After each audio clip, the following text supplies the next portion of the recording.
हाँ प्यारे बच्चों, क्लास 10 हिंदी, इसमें मैं पढ़ा रहा हूँ आपको अब कहाँ दूसरों के दुख से दुखी होने वाले। ये है निदा फाजली का लिखा हुआ है और इसका जो सारांश है ये आपको मैं बता रहा हूँ। इसको देखिए, गौर से सुनिए कि ईसा से 1025 साल पहले सोलोमन यानी सुलेमान नाम के राजा हुए हैं। वे मानव जाति के साथ साथ पशु पक्षियों जीव जंतु सबके बादशाह थे। वे उनकी भाषा समझते थे। एक बार वे अपने काफिले के साथ कहीं जा रहे थे कि घोड़ों के टापों की आवाज़ सुनकर चींटियां एक दूसरे से बोली, अपने बिलों में छिप जाओ, फौज आ रही है। सुलेमान उनकी बातों को सुनकर थोड़ी देर रुक गए और चींटियों से बोले, तुम घबराओ नहीं, खुदा ने मुझे तुम सब का रखवाला बनाया है। चींटियों ने उनके लिए ईश्वर से दुआ की और सुलेमान का काफिला आगे बढ़ा। इसके बाद आगे क्या होता है सो देखिए। एक दिन उनके पिता कुएं से नहाकर लौटे तो खाना खाने समय उन्होंने देखा कि एक चोटा उनकी बाजू पर रेंग रहा है। वे भोजन छोड़कर उस चोटे को कुएं पर छोड़ने गए और बाइबिल में नूह नाम से एक पैगंबर कहते हैं ईश्वर, जिनका जिक्र आता है कि एक बार उन्होंने एक घायल कुत्ते को धुतकार दिया था। कुत्ते ने कहा था कि न तो मैं अपनी मर्जी से कुत्ता हूँ और न तुम अपनी पसंद से इंसान हो।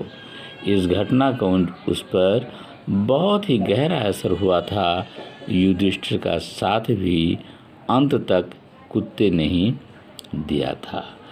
इसको ज़रा ध्यान से सुनते रहिए, मैं जो बता रहा हूँ उसको देखिए।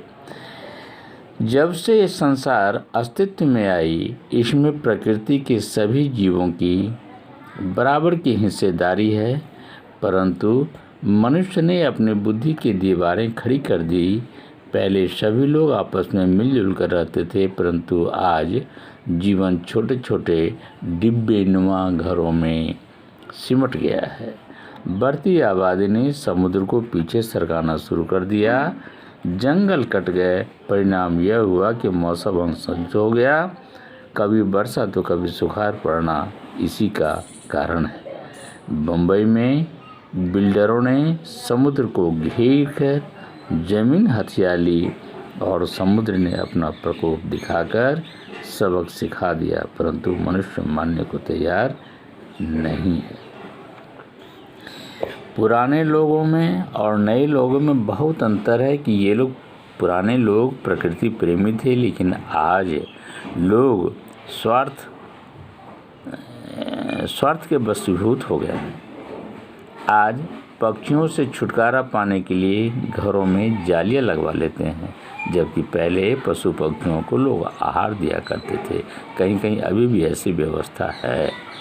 लेखक ने ऐसे ही घटना का उल्लेख किया कि किस प्रकार कबूतरों को भगाने के लिए उनकी पत्नी ने रोशनदान में जालियां लगवाई। बेचारे कबूतर अब सारी रात खामोश बैठे रहते हैं, मगर अब सोलोमन नहीं है जो उनकी जुबान को समझकर उनका दुख बांटे, हैं, और न मेरी माँ है जो इनके दुखों से सारी रात नवाजों में काटे।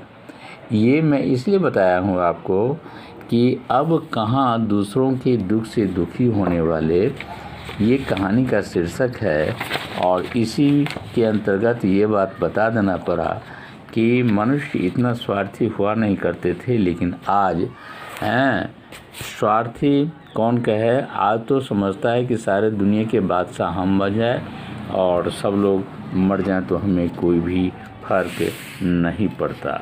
लेकिन आप जानते हैं कि ईश्वर ही शवों को जन्म दिए हैं, तो मारने वाले भी वही हैं, किसी के कहने से कुछ नहीं होगा। अब एक छोटा छोटा प्रश्न है जो मैं आपको बता रहा हूँ, देखिए यहाँ।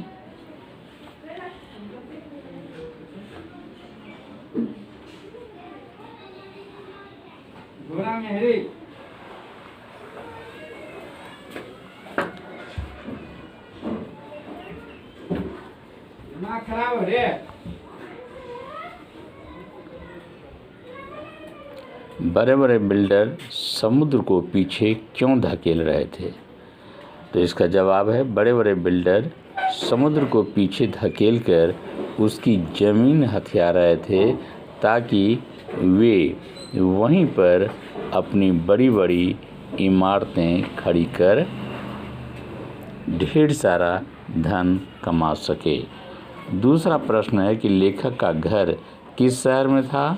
तो लेखक का घर ग्वालियर में था, अब वह बम्बई के वर्सोवा में रहता है। तीसरा प्रश्न है, जीवन कैसे घरों में सिमटने लगा है? पहले लोग बड़े बड़े घरों में संयुक्त परिवार में रहते थे, किंतु अब लोग व्यक्तिवादी भावना से अभिभूत हो गए हैं, इसीलिए जीवन छोटे छोटे डब्बों जैसे घरों में सिमटने लगा है। चौथा प्रश्न है कि कबूतर परेशानी में इधर उधर क्यों फड़फड़ा रहे थे? तो कबूतर परेशानी में इसलिए फड़फड़ा रहे थे क्योंकि उनके दोनों अंडे फूट गए थे। एक को बिल्ली ने खा लिया था तो दूसरा लेखक की माँ के हाथ से टूट गया था। तो ये छोटी सी प्रश्नों को ध्यान में रखते हुए अब कुछ और प्रश्न को देखिए कि अरब में लश्कर को नूह के नाम से क्यों याद किए जाते हैं? तो अरब में लश्कर को नूह के नाम से इसलिए याद किया जाता है क्योंकि वे सारी उम्र रोते रहे। उनके रोने का कारण एक जख्मी कुत्ता था जिसे उन्होंने दुत्कार दिया था। दूसरा है, लेखक की माँ किस समय पेड़ों के पत्ते तोड़ने के लिए मना करती थी और क्यों? ये बहुत ही इम्पोर्टेंट प्रश्न है, साइंस से रिलेटेड है, इसलिए ध्यान से देखिए इसको कि लेखक की माँ सूरज ढलने के बाद पेड़ों के पत्ते तोड़ने के लिए मना करती थी। उनका कहना था कि इसमें पेड़ सोते हैं, इस समय यानी संध्या समय पेड़ सोते हैं, बद्दुआ देते हैं। तीसरा प्रश्न है कि प्रकृति में आए असंतुलन का क्या परिणाम हुआ? तो प्रकृति में आए असंतुलन का परिणाम यह हुआ कि मौसम अनिश्चित हो गया। अब गर्मी में ज़्यादा गर्मी और ठंडी में ज़्यादा ठंडी होती है। बेवक्त की बरसातें होने लगती है। तूफान, भूकंप, बाढ़, नए नए रोगों का प्रकोप बढ़ जाता है। चौथा प्रश्न है कि लेखक की माँ ने पूरे दिन का रोज़ा क्यों रखा?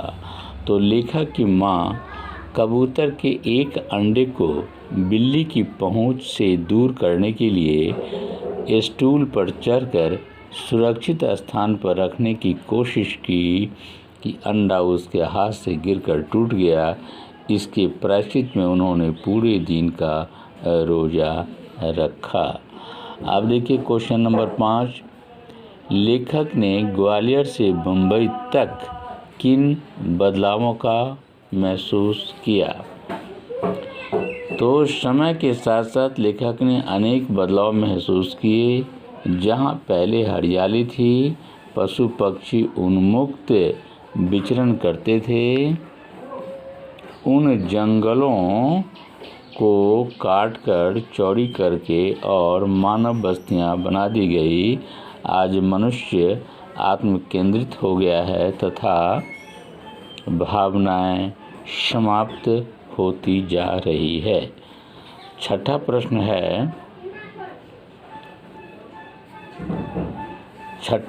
डेरा डालने से आप क्या समझते हैं, स्पष्ट कीजिए।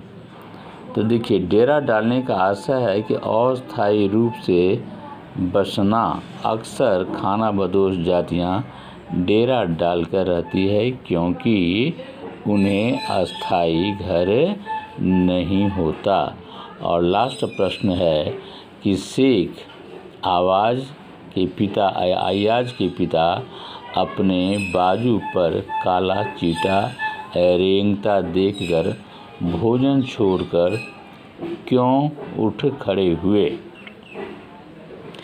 तो शेख अय्याज के पिता भोजन कर रहे थे, तभी उन्होंने देखा कि एक काला चौटा उनकी बाजू पर रेंग रहा है। वे भोजन छोड़कर उठ खड़े हुए। माँ द्वारा यह पूछने पर कि क्या भोजन अच्छा नहीं लगा, वे बोले कि यह बात नहीं है, पर मैंने किसी घर वाले को बेघर कर दिया है, उसे उसके घर कुएं पर छोड़ने जा रहा हूँ। इससे पता चलता है कि वे शीघ्र ही अपनी भूल का प्रायश्चित कर लेना चाहते थे। तो इन सारे प्रश्न को ध्यान से देखिए और फिर इससे आगे दूसरे दिन। धन्यवाद।